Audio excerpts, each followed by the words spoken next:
कश्मीर तक चले, 4000 किलोमीटर चले और हजारों लोग हमारे साथ चले। उसकी जरूरत क्यों पड़ी? क्योंकि जो मीडिया है वो 2-3 बड़े उद्योगपतियों के हाथ में है, वो पूरी की पूरी उनके कंट्रोल में है, तो जो जनता के मुद्दे हैं वो उठाते नहीं है। तो इसीलिए हमने कन्याकुमारी से कश्मीर तक यात्रा की। जब हम उस यात्रा पे थे, बहुत सारे लोग हमारे पास आए, कहते हैं देखिए आप कन्याकुमारी से कश्मीर तो चल लिए, मगर बाकी स्टेट्स का क्या होगा? बंगाल, झारखंड, छत्तीसगढ़, नॉर्थ ईस्ट के जो प्रदेश हैं, गुजरात, इनका क्या होगा? तो आपको दूसरी यात्रा करनी चाहिए। तो इसलिए हमने मणिपुर से महाराष्ट्र दूसरी यात्रा शुरू की। इसमें हमने न्याय शब्द जोड़ दिया। अब न्याय क्यों जोड़ा? क्योंकि इस देश में जो नफरत फैल रही है उसका कारण अन्याय है।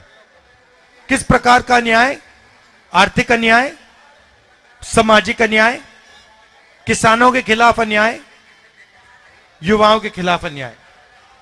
देश में 40 साल से सबसे ज्यादा बेरोजगारी आज है। भैया इस बाजे को ऑफ करिए। 40 साल से सबसे ज्यादा बेरोजगारी आज है। आपको मालूम है कि हिंदुस्तान में पाकिस्तान से दुगनी बेरोजगारी है। यहां पे 23% है युवाओं की, वहां पे 12% है। तो तकरीबन दुगनी बेरोजगारी हिंदुस्तान में है। बांग्लादेश से ज्यादा है, भूटान से ज्यादा है। क्यों? क्योंकि नरेंद्र मोदी जी ने जो छोटे उद्योग हैं, छोटे व्यापारी हैं, छोटे बिजनेसेस हैं, उन सब को खत्म कर दिया। कैसे? जीएसटी और नोटबंदी से। तो इससे भयंकर बेरोजगारी फैली है। दूसरा अन्याय सामाजिक अन्याय। इस देश में पिछड़े लोग कितने हैं? 50%। आदिवासी कितने हैं? 8%। दलित कितने हैं? 15%। कितना होता है? 73 होता है। अब आप देखो, मीडिया की बड़ी बड़ी कंपनी की लिस्ट निकालो, मालिकों की लिस्ट निकालो, 73% में से आपको वहां एक आदमी नहीं मिलेगा। मालिकों की लिस्ट में आपको एक कुशवाहा नहीं मिलेगा, एक माझी नहीं मिलेगा, एक यादव नहीं मिलेगा, एक दलित नहीं मिलेगा, एक आदिवासी नहीं मिलेगा। मीडिया के मालिकों की लिस्ट निकालो, 73% में से आपको एक आदमी वहां नहीं मिलेगा। 650 हाईकोर्ट के जज हैं हिंदुस्तान में। 73% आबादी के पास 100 हैं। ठीक है? हिंदुस्तान को 90 सबसे बड़े ब्यूरोक्रेट चलाते हैं, आईएएस अफसर। वो पूरे बजट को बांटते हैं। 73% आबादी के 3 ओबीसी, 3 दलित और 1 आदिवासी। और अगर आप बजट को देखें तो 6% बजट ये लोग देखते हैं। 73% जनता के अफसर 6% बजट को देखती है, 100 रुपए में से 6 रुपए। और फिर नरेंद्र मोदी जी कहते हैं मैं ओबीसी के लिए काम कर रहा हूं, मैं गरीबों के लिए काम कर रहा हूं। हमने जाति जनगणना की बात उठाई। हमने सिर्फ ये कहा, देखिए जैसे किसी को चोट लगती है, आपको कभी चोट लगी है, अस्पताल गए आप, पहला काम डॉक्टर ने क्या कहा? एक्सरे कराओ। कहा ना कि भैया हाथ टूटा है, लगता है हाथ टूटा है, एक्सरे कराओ। तो हमने कहा कि भैया हिंदुस्तान का एक्सरे करा देते हैं, जाति जनगणना करा देते हैं, पता लग जाएगा पिछड़े कितने, दलित कितने, आदिवासी कितने, गरीब कितने, कितना धन कितना किसके हाथों में है। अब इसका तो किसी को इतराज नहीं हो सकता, किसी को इतराज नहीं हो सकता कि हम कह रहे हैं भैया देश का एक्सरे कराओ, पता लगाओ धन किसके हाथ में है, पूरे के पूरे एसेट्स किसके हाथ में, अदानी के हाथ में कितना है, गरीब जनरल कास्ट के हाथ में कितना है, पिछड़ों के हाथ में कितना है, दलितों के हाथ में कितना है। नरेंद्र मोदी जी कहते हैं नहीं, हिंदुस्तान में तो कोई जात ही नहीं है, 2 ही जात है, एक गरीब है, एक अमीर है। अच्छा, अगर 2 ही जात है तो फिर आप ओबीसी कैसे हो गए? पहले आप कहते थे हम ओबीसी हैं, हम ओबीसी हैं, हम ओबीसी हैं। अब हमने एक्सरे की बात की, जाति जनगणना की बात की, आप कहते हो भैया इस देश में तो ओबीसी है ही नहीं, पिछड़े है ही नहीं। सिर्फ 2 जात हैं। क्यों? क्योंकि आप डरते हो, आप नहीं चाहते हो कि देश की सच्चाई 73% को पता लग जाए। प्राइवेट कॉलेजेस देख लीजिए, उनके मालिक देख लीजिए, 73% में आपको वहां एक नहीं मिलेगा। अस्पतालों के मालिक देख लीजिए, उधर 73% का आपको एक नहीं मिलेगा। तो कहा जाता है कि आपको भागीदारी दी जा रही है। नरेगा की लिस्ट निकालो भैया, डिस्टर्ब मत करो, नरेगा की लिस्ट निकालो आप, ठीक है, मजदूरों की लिस्ट निकालो, उसमें आपको 73% दिख जाएंगे। ये जो सड़क बनाते हैं इनकी लिस्ट निकालो, इनकी लिस्ट में आपको सब दिख जाएंगे। यहां आपको पिछड़े दिख जाएंगे, दलित दिख जाएंगे, आदिवासी दिख जाएंगे। तो मैं सिर्फ यह कह रहा हूं कि अगर मजदूरों की लिस्ट में 73% दिख सकते हैं तो बड़े बड़े उद्योगपतियों की लिस्ट में क्यों नहीं दिख सकते? स्कूल कॉलेज की लिस्ट के मालिक में क्यों नहीं दिख सकते? इन्होंने क्या गलती की है? इनमें क्या कमी है? और ये 73% है। इनको आपने कहा, पहले क्या होता था? पहले इनके लिए रास्ता बनता था। कैसे बनता था? पब्लिक सेक्टर हुआ करता था। आपको याद होगा BHEL, HEL ये सब कंपनियां थी, सरकारी नौकरियां लगती थी, इसमें इन लोगों का रास्ता बन जाता था। अब क्या कर रहे हैं? पूरा का पूरा प्राइवेटाइज कर रहे हैं। HL के जो कॉन्ट्रैक्ट है वो अदानी जी को दे रहे हैं। अग्निवीर योजना लागू कर दी। पहले युवा ट्रेनिंग करते थे, सुबह उठते थे, सेना में जाते थे, पेंशन मिलती थी, गांव में इज्जत मिलती थी, कैंटीन मिलती थी, शहीद हो जाता था, शहीद का दर्जा मिलता था, रिस्पेक्ट मिलती थी, आदर मिलता था। सब लोग कहते थे देखिए ये जवान था, ये शहीद हुआ, इसने अपने देश के लिए अपनी जान दी। अब अग्निवीरों को शहीद का दर्जा नहीं दे रहे, कैंटीन नहीं दे रहे, पेंशन नहीं दे रहे। तो 2 लड़कों को एक साथ खड़ा कर रहे हैं।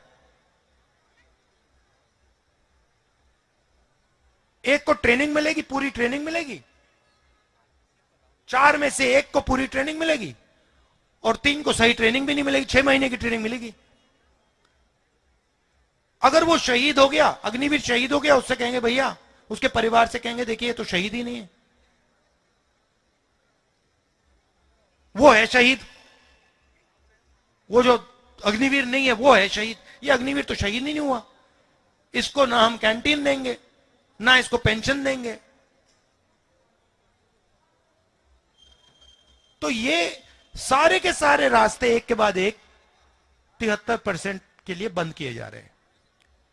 तो यही मैं आपके सामने रखना चाह रहा हूं। मेरे मुताबिक यह अन्याय है आपके खिलाफ,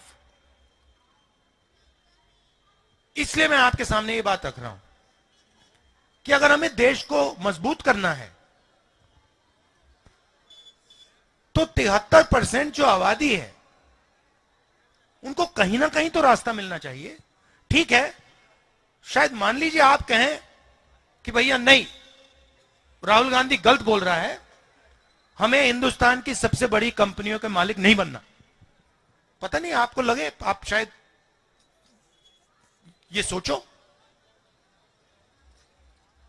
फिर आपको नहीं भैया हमें मीडिया के मालिकों की लिस्ट में हमें नहीं चाहिए, तो फिर होगा क्या? मैं बताता हूं आपको। आपका क्या मीडिया में कोई भी मुद्दा उठता है? कभी आपने देखा मीडिया में, कभी आपने देखा कि भाई किसानों की बात हो रही है, मजदूरों की बात हो रही है? कभी आपने देखा? क्यों नहीं? कभी आपने अपने आप से पूछा कि भाई मीडिया में हमारे बारे में बात क्यों नहीं करते? कभी पूछा आपने अपने आप से? आपका उसमें कोई आदमी है ही नहीं। आप रिपोर्टर है भैया, आपकी क्या चलती, कहां चलती है? नहीं, आप बीबीसी में काम कर रहे हैं, मगर आपकी थोड़ी चलती है। आप रिपोर्टर हैं छोटे से, आप मालिक थोड़ी हो। आपका नाम क्या है? हाँ, रवि। आप रावी, हाँ, आप मुझे बताओ, आपने बीबीसी में अग्निवीरों की बात की? अच्छा, और बीबीसी अदानी की कंपनी है क्या? किसकी है?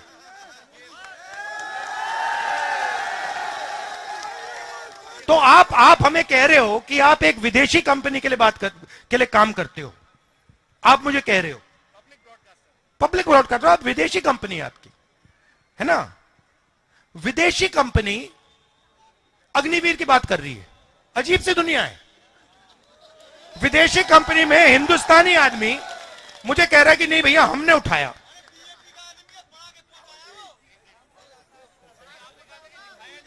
नहीं नहीं नहीं, आप विदेशी कंपनी, हाँ करता है बीजेपी का। ये बीजेपी का कार्यकर्ता नहीं होगा ये।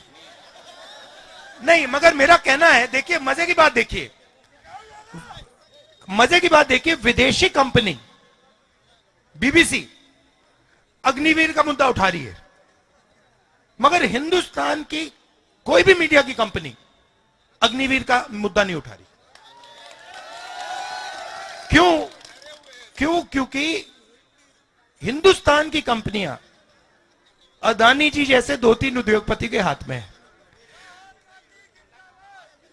तो मेरा कहना है कि आपकी बात, आपकी आवाज मीडिया में नहीं उठाई जाती। ठीक है, अब बात करते हैं लीगल सिस्टम की, कोर्ट की। ठीक है, 650 हाईकोर्ट के जज हैं, उसमें 73%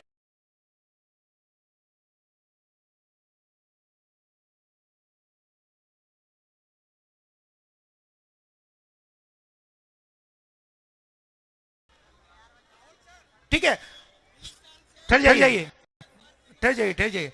तो मेरा सिर्फ ये कहना है, मेरा सिर्फ ये कहना है कि अगर आप लोग मजदूरों की लिस्ट में हो सकते हो, नारेगा की लिस्ट में हो सकते हो, तो आपको मीडिया वालों की लिस्ट में भी होना चाहिए, आपको बड़ी बड़ी कंपनियों की लिस्ट में होना चाहिए। आप किसी भी कंपनी की सीनियर मैनेजमेंट देख लो, जो सबसे मतलब ऊपर लेवल के लोग होते हैं, आपको 73% का एक आदमी नहीं मिलेगा। मैं सिस्टम को जानता हूं, मैंने अंदर से देखा है, मैं आपको अंदर की बात बता रहा हूं।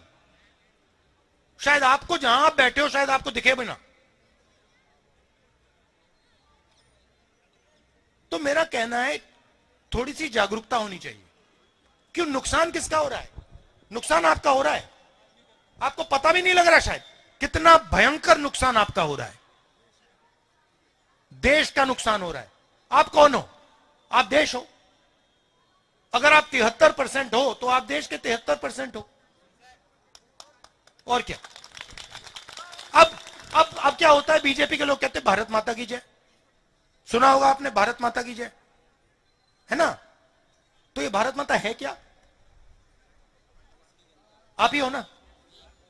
तो अगर मैं कह रहा हूं कि भैया अगर आप भारत माता की जय कर रहे हो, तो 73% की जय क्यों नहीं कर रहे हो? 73% की जय करो ना। आप कहते हो भारत माता की जय, ठीक है, बहुत अच्छी बात है, मैं भी कहता हूं भारत माता की जय। तो ये जो 73% लोग हैं, ये जो भारत माता के 73% है, इनको भी कुछ दे दो। तो बस मैं यही कह रहा हूं, और इसलिए हमने भारत जोड़ो यात्रा में न्याय जोड़ दिया। अब किसानों के बारे में बोलता हूं। किसानों की लिस्ट निकालो, उसमें सीधा आपको दिखेगा कि 73% किसानों के दलित, आदिवासी, पिछड़े वर्ग के लोग होंगे, और उसमें थोड़े से जनरल कास्ट के गरीब लोग होंगे, अगर आपने लिस्ट निकाली। अब जो 200 सबसे बड़े अरबपति हैं, पिछले 10 साल में बीजेपी की सरकार ने 16 लाख करोड़ रुपए उनका माफ किया है। 16 लाख करोड़ रुपया। आप 16 लाख करोड़ रुपया समझते हो कितना है? कितना होता है? क्योंकि ऐसा इतना बड़ा नंबर है, आप कहोगे यार ये है क्या, कितना बड़ा नंबर क्या है? तो 16 लाख कितना है बताओ? कोई अंदाजा लगाओ। अच्छा मैं आपको बताता हूं, एक साल में मनरेगा को चलाने के लिए, एक साल में मनरेगा को चलाने के लिए तकरीबन 65,000 करोड़ रुपए लगते हैं। ठीक है, 65,000 एक साल के मनरेगा के लिए। तो 16 लाख करोड़, अब आप समझ गए ना? मतलब 20 साल का नरेगा का पैसा, राइट? अब 16 लाख करोड़ रुपए नरेंद्र मोदी जी ने दे दिया। अब कर्जा माफ करके दिया, मतलब इन उद्योगपतियों ने कर्जा लिया था किससे? सरकारी बैंक से। पैसा कहां से आया? पैसा कहां से आया? नहीं, जीएसटी से, आपके जेब से। तो ये पैसा किसका है? आपका है। जब आपने ये जैकेट खरीदा, आपने 18% जीएसटी दी। अदानी यही जैकेट खरीदेगा, वो भी 18% देगा। जितनी आप दोगे उतनी वो देता है। तो पैसा किसका है? 73% का है, गरीब जनरल कास्ट का है। उसमें से 16 लाख करोड़ रुपए नरेंद्र मोदी ने उनको दे दिए। किसानों का कितना कर्जा माफ किया?